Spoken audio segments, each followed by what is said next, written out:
Hello hello good morning. ಈಗ EMK card, English card, 3rd standard card number 5 ಇಲ್ಲಿ ನೋಡಿ. ಈಗ ಇಲ್ಲಿ ಆ್ಯಕ್ಟಿವಿಟಿ ಇಲ್ಲಿ ಕೊಟ್ಟಿದೆ. ಇಲ್ಲಿ ಇದೆಲ್ಲ ಇಲ್ಲಿ ಸೆಂಟೆನ್ಸಸ್ ಕೊಟ್ಟಿದೆ, 5 ಸೆಂಟೆನ್ಸಸ್ಸು. ಫಸ್ಟ್ ಸ್ಟೆಪ್ ಏನು ಮಾಡಬೇಕು, ಈ ಸೆಂಟೆನ್ಸಸ್ನ ಮೊದಲು ಓದಿ 1 by 1 ಓದ್ಬಿಟ್ಟು ಎಕ್ಸ್ಪ್ಲೇನ್ ಮಾಡಿ ಎಕ್ಸ್ಪ್ಲೇನ್ ಮಾಡಬೇಕು. ಯಾವುದು ಪಂಕ್ಚುಯೇಷನ್ ಮಾರ್ಕ್ಸ್ ನೋಡಿ. ಮೊದಲನೇ ಲೆಟ್ರಲ್ಲಿ ಕೊನೆಯಲ್ಲಿ ಬಂದಿದೆಯಲ್ಲ ಅದು ಫುಲ್ ಸ್ಟಾಪ್. ಅಂದರೆ ಒಂದು ಸೆಂಟೆನ್ಸ್ ಕಂಪ್ಲೀಟ್ ಮಾಡೋಕ್ಕೆ ಎಂಡ್ ಆದಾಗ ಅದು ಫುಲ್ ಸ್ಟಾಪ್ ಅಂತ ನಿಲ್ಲಿಸೋದಕ್ಕೆ ಫುಲ್ ಸ್ಟಾಪ್ ಯೂಸ್ ಮಾಡ್ತೀವಿ. ಪ್ರತಿ ಸೆಂಟೆನ್ಸು ಮೊದಲನೇ ಫಸ್ಟ್ ಲೆಟರು ಕ್ಯಾಪಿಟಲ್ ಲೆಟರಲ್ಲಿ ಇರುತ್ತೆ, ಆಮೇಲೆ ಹೆಸರುಗಳು ಕ್ಯಾಪಿಟಲ್ ಲೆಟರ್ ಇರುತ್ತೆ ಅಂತ ಹೇಳಬೇಕು. Next second, name of the persons, ಹೆಸರೆಲ್ಲ ಪರ್ಸನ್ಸ್ ನೇಮು, ಪ್ಲೇಸಸ್ ಆದಮೇಲೆ ಅದೆಲ್ಲ ಕ್ಯಾಪಿಟಲ್ ಲೆಟ್ರಲ್ಲೇ ಯೂಸ್ ಮಾಡಬೇಕು. ಅದಕ್ಕೆ ರಾಜು, ಡೆಲ್ಲಿ ಅದೆಲ್ಲ ಅಂತ ಹೇಳಬೇಕು.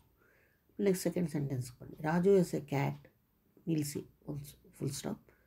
ನಿಲ್ಲಿಸ್ಬೇಕು, ಏನು ಹೇಳ್ಬಾರ್ದು. Raju is a cat, the name of cat is Mimi. ನೋಡಿ, ಈಗ 2 ಸೆಂಟೆನ್ಸ್ ಇದೆ ಇಲ್ಲಿ. ರಾಜು ಎಸ್ ಎ ಕ್ಯಾಟ್ ಅನ್ನೋದು ಒಂದು ಸೆಂಟೆನ್ಸು, ಅದು ಕಂಪ್ಲೀಟ್ ಆಯಿತು. ಕಂಪ್ಲೀಟ್ ಆದ ತಕ್ಷಣ ಒಂದು ಫುಲ್ ಸ್ಟಾಪ್ ಕಂಪ್ಲೀಟ್ ಆಗಿದೆ.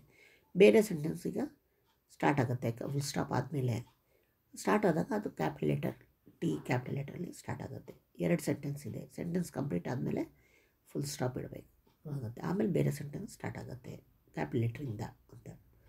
ಆಮೇಲೆ 3ನೇ ಸೆಂಟೆನ್ಸ್ ಹೇಳಿ. The cat is white, brown, black in colour. ಇಲ್ಲಿ ಪಾಸ್ ಇದು cat is white, brown, black in colour ಅಂದರೆ ಆ ಬೆಕ್ಕು ಬಿಳಿ, ಬ್ರೈಟು, ಬ್ರೌನು, ಬ್ಲ್ಯಾಕ್ ಕಲರ್ ಇದೆ. 3 ಕಲರ್ ಹೇಳ್ತಾ ಇದ್ವಿ. ಬೇರೆ ಕಲರ್ ಬೇರೆ ಹೇಳೋವಾಗ ಕಾಮ ಯೂಸ್ ಮಾಡ್ತೀವಿ, ನಿಲ್ಲಿಸ್ತೀವಿ ಮಧ್ಯ. ಒಂದಾದಮೇಲೆ ಮೂರು ಒಂದಕ್ಕಿಂತ 2 ಜಾಸ್ತಿ ಇದೆ, ಸಪ್ರೇಟ್ ಮಾಡೋಕ್ಕೆ ಕಾಮ ಯೂಸ್ ಮಾಡ್ತೀವಿ, ಸಪ್ರೇಟ್ ಮಾಡಿಲ್ಲ. 4ನೇ, ಡು ಯು ಲೈಕ್ ಕ್ಯಾಟ್ಸ್, ಅದು ಕ್ವಶನ್ ಮಾರ್ಕ್ ಕೊನೆಯಲ್ಲಿದೆ. ಕ್ವಶನ್ ಅಂದರೆ ಪ್ರಶ್ನೆ, ಪ್ರಶ್ನೆ ನಿಮಗೆ ಕ್ಯಾಟ್ಸ್ ಇಷ್ಟನಾ ಅಂತ ಇದರ ಅರ್ಥ.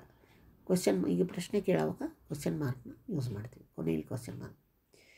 Next, look at the cat. ನೋಡಿ, ಬಂದಾಗ ಪಕ್ಕ ಇದೆ, ಅದು ಎಕ್ಸ್ಕ್ಲಮೇಟರಿ ಮಾರ್ಕ್. ಅದು ಆಶ್ಚರ್ಯ, ಖುಷಿ ತೋರಿಸ್ತಾ ಇದೆ, ಆ್ಯಂಗ್ಸೈಟಿ, ಸರ್ಪ್ರೈಸ್ ತೋರಿಸ್ತಾ ಇದೆ. ಲುಕ್ ಅಟ್ ದ ಕ್ಯಾಟ್, ಚೆನ್ನಾಗಿದೆ ನೋಡು ಕ್ಯಾಟು ಅಂತ ಹೇಳ್ತೀವಲ್ಲ, ಸಂತೋಷವಾಗಿ ಅದು ಎಕ್ಸ್ಕ್ಲಮೇಟರಿ ಮಾರ್ಕ್.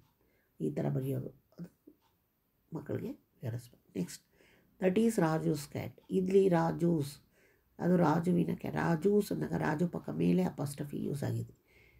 ಅದು ಯಾಕೆ ಯೂಸ್ ಮಾಡ್ತೀವಿ? ಇದು ರಾಜುವಿನ ಬೆಕ್ಕು, ರಾಜುಗೆ ಸಂಬಂಧಪಟ್ಟಿದ್ದು, ಪೊಸೆಸಿವ್ ಅದು. ರಾಜುಗೆ ಸಂಬಂಧಪಟ್ಟಿದ್ದು, ಯಾರಿಗೆ ಸಂಬಂಧಪಟ್ಟಿದ್ದು ಅವ್ರದ್ದು ಅಂತ ಹೇಳೋವಾಗ ಮೇಲೆ ಅಪಾಸ್ಟ್ರಫಿ ಯೂಸ್ ಮಾಡಬೇಕು ಅಂತ ಈ ಥರ ಡಿಸ್ಕ್ರೈಬ್ ಮಾಡಬೇಕು ಸೆಂಟೆನ್ಸಸ್. ಆಮೇಲೆ ಫ್ಲ್ಯಾಶ್ ಕಾರ್ಡ್ಸ್ ಯೂಸ್ ಮಾಡಿ ಎಲ್ಲ ಈ ಫುಲ್ ಸ್ಟಾಪ್, ಕಾಮ ಅದರದ್ದೆಲ್ಲ ಫ್ಲ್ಯಾಶ್ ಕಾರ್ಡ್ಸ್ ಇದೆಯಲ್ವ, ಅದರದ್ದು ತಗೊಳ್ಳಿ. ಫುಲ್ ಸ್ಟಾಪ್ದು ಫ್ಲ್ಯಾಶ್ ಕಾರ್ಡ್ ತೋರಿಸ್ಕೊಂಡು ಹೇಳಿ, ಇದು full stop, it means stop. ಇದು ಬಂದಾಗ ಸೆಂಟೆನ್ಸು ಸ್ಟಾಪ್ ಮಾಡಬೇಕು, ನಿಲ್ಲಿಸಬೇಕು. ಆಮೇಲೆ ಕಾಮ ಅಂದರೆ ಫ್ಲ್ಯಾಶ್ ಕಾರ್ಡ್ ತಗೊಳ್ಳಿ. ಕಾಮ ಇಸ್ ಯೂಸ್ ಟು ಪಾಸ್ ಅಂದರೆ ನಿಲ್ಲಿಸಿ ಹೇಳೋಕ್ಕೆ ಕಾಮ ಇದನ್ನು ಯೂಸ್ ಮಾಡ್ತೀವಿ, ಬರಿತೀವಿ.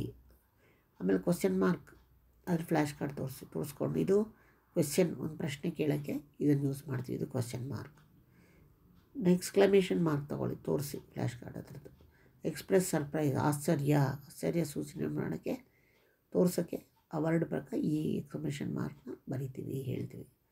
ನೆಕ್ಸ್ಟ್ ಅಪಾಸ್ಟ್ರಫಿ, ಅದನ್ನು ತೋರಿಸಿ, ಫ್ಲ್ಯಾಶ್ ತೋರಿಸ್ಬಿಟ್ಟು ಇದನ್ನು ಪೊಸೆಷನ್ ಅಂದರೆ ಯಾರು ಸಂಬಂಧಪಟ್ಟಿದ್ದು ಅವ್ರದ್ದು ಹೇಳೋವಾಗ ಮೇಲ್ಗಡೆ ಅದರ ಹೆಸರು ಪಕ್ಕ ಮೇಲ್ಗಡೆ ಇದನ್ನು ಬರಿತೀವಿ, ಯೂಸ್ ಮಾಡ್ತೀವಿ ಅಂತ ಹೇಳಿ ಈ ಥರ ಪಂಕ್ಚುಯೇಷನ್ ಮಾರ್ಕ್ಸ್ನ ಡಿಸ್ಕ್ರೈಬ್ ಮಾಡಿ. ಇದು ಪಂಕ್ಚುಯೇಷನ್ ಕಾರ್ಡ್ ನಂಬರ್ 5.